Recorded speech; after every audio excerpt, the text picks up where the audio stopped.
Miami has just scored again. They lead Baltimore 14-7 for O.J. Simpson, 76 yards rushing in the first half. Let's take you around the league. Of course, the game that you are watching, Philadelphia was ahead 21-0. Then on that pass from Pisarcik to Robinson, the Giants came back. The New York Jets and Buffalo at halftime, they are tied at 7.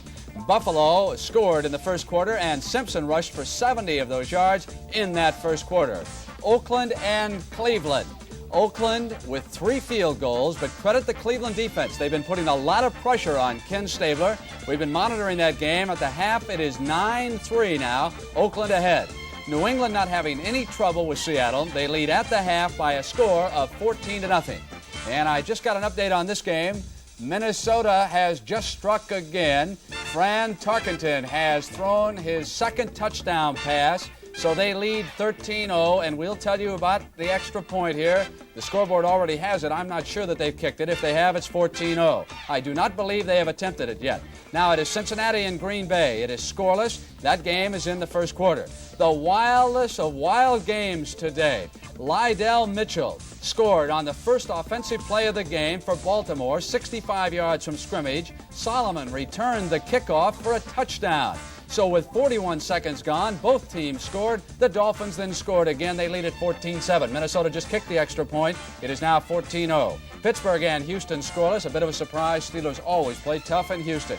San Diego scored on an 88-yard punt return. Now Rodgers is not playing today because of a pulled hamstring. Fuller stepped in there, and he did the job, Psalms. Oh, we have got a lot of action going on. And speaking of action, Phyllis George, a friend of ours, Dan Jenkins, wrote the book Semi-Tough a few years ago, and they tell me they're making a movie now with Burt Reynolds and Chris Christopherson. The movie has been completed. I went down to New Orleans to talk with Chris and Burt. Of course, Chris played for Pomona College. He played an end. Burt played for Florida State. He played halfback, and they play those roles in this movie. They're characters, I tell you. Did Burt Reynolds tell you in this interview that he once was a halfback down at Florida State? I think it was still a girls' school then, but we'll check in on the interview.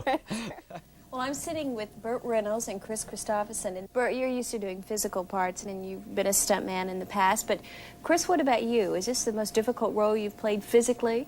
I felt like I was in real good shape. I'd been working out on the beach and everything, and I was healthy. And Burt was feeling real poorly, and I think he had injured his shoulder and everything, was underweight.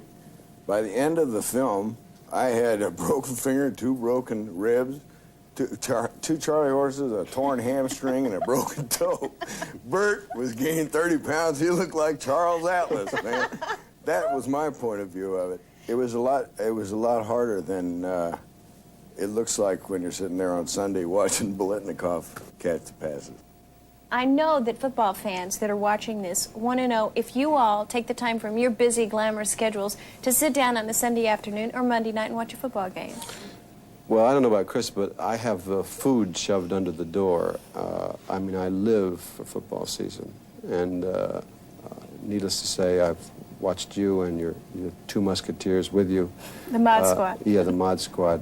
It's a much bigger thrill for me to meet somebody like you, or a football player, or a baseball player, a basketball player, than it ever would be to meet an actor.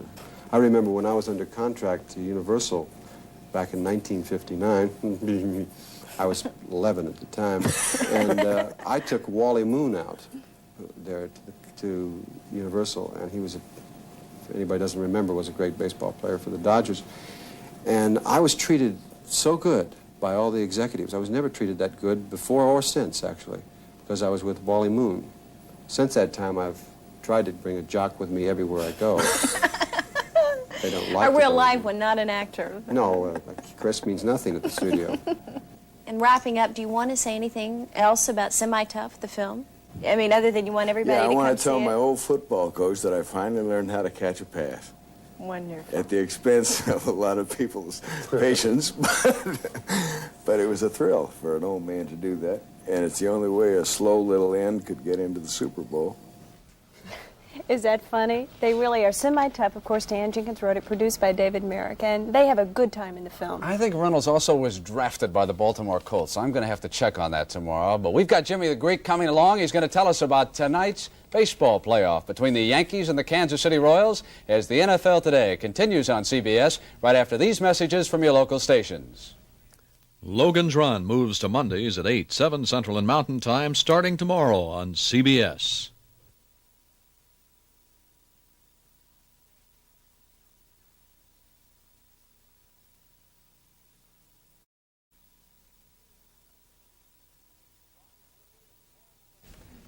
Ron Guidry and Paul Splittorff for the American League Championship tonight in Kansas City. And Jimmy the Greek, what about your magic pencil? What kind of a number do you come up for? Well, Kansas City has to be a slight favorite because their pitching staff is just a little bit more rested. But let's face it, there's no tomorrow, so everybody's going to be in the bullpen. I've heard that before, Jimmy. Yeah, I know that. But everybody's going in there and pitch for as long as they can, as best as they can. And I'm sure that Billy will pull them quickly, and so will the other manager. It's going to be a toss-up game, as we said right before. Kansas City's at home. A pick'em game then tonight. Okay? I know, but Kansas City's at home. Slight edge to the home team. That's it. Irv, show us some football plays. All right, let's get into football, Ben. Of course, the Philadelphia Eagles lead the New York Giants. The Giants get in by a score of 21-7 at halftime on the strength of a couple of first half touchdown passes by Ron Jaworski. And here's the first one right here. He goes to Keith Krepley. Keith, number 84, latches onto the ball and goes 55 yards for a touchdown. And the Eagles take an early 7-0 lead. Jaworski likes the airwaves. This time he goes to Charlie Homeboy Smith. On a screen to the outside, Charlie legs it in. Another touchdown for the Eagles, and he lead 14-0. Zarczyk tries to get back quick, but through the airwaves as well. His ball is picked off by John Sanders. Sanders, by the way, had 2 interceptions the first half. He goes down near the 19-yard line, setting up another running opportunity for the Eagles to put the ball in the end zone. They do it with a Herb Lust touchdown, which is questioned by the Giant defense, but nonetheless, the Eagles got it and go ahead 21-0. Zarczyk comes back to Jimmy Robinson on a long heave here. He goes the distance. Robinson latches onto the ball and legs it into the end zone. An 80-yard touchdown. The Giants are in the ballgame 21-7 at halftime.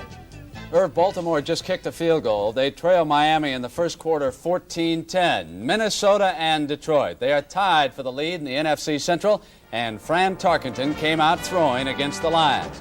Ahmad Rashad, who has not been too busy in the Vikings scheme of things, catches this 37-yard gain from Tarkenton, and he gets down to the Lions' 13-yard line. Now Tarkenton goes 12 yards, touchdown pass. Sammy White, the Vikes move 72 yards in 9 plays for the score. Here's their second touchdown. Razzle dazzle. Tarkenton again wants Rashad.